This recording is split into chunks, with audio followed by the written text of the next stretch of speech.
Today on the Stay at Home Chef, I'm showing you how to make easy tomato basil soup.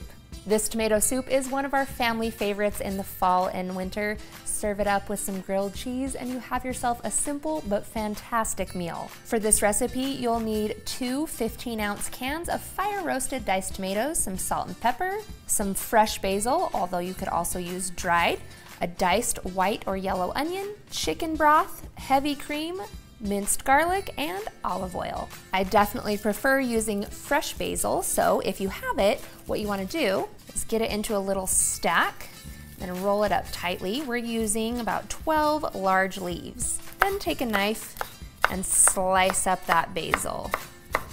You should end up with about 2 tablespoons of fresh basil.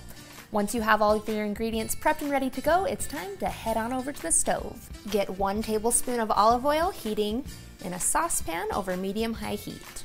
Then we'll add in 1 diced yellow or white onion, and then we'll saute this until the onions start to turn soft and translucent, which will take about 5 to 7 minutes. Once those are soft, add in about 4 cloves of minced garlic, and we'll let this cook for about 90 seconds. Then we'll pour in 1 cup of chicken broth.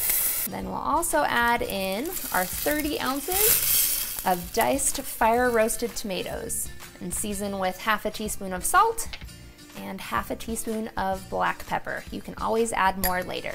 Give this a stir to combine and bring it to a simmer. We're gonna let this simmer uncovered on the stove for about 10 to 15 minutes.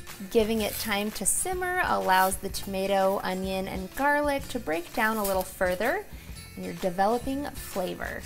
Next, you're gonna remove this from the heat, and then we're gonna add in our fresh basil. If you want to use dried basil, you'll need 1 teaspoon. Then I'm going to grab my immersion blender and start blending this all together. You wanna puree those tomatoes, onion, and basil. Immersion blenders are super convenient, but if you don't have one, you can always transfer your soup to a blender and puree until smooth. Just be sure to vent the top to allow the steam to escape so that pressure doesn't build up in your blender. Now you can pulse blend it and leave some chunks in there, or you can blend it all the way until it's smooth. Last, you'll pour in half a cup of heavy cream.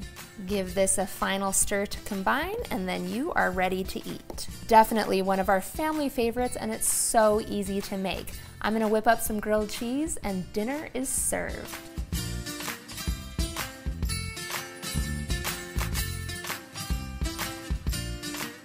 Thanks for watching. You can find the full written recipe in the video description. Be sure to subscribe, like, and follow, and check out the rest of my videos, where you can find hundreds of restaurant quality recipes you can easily make at home.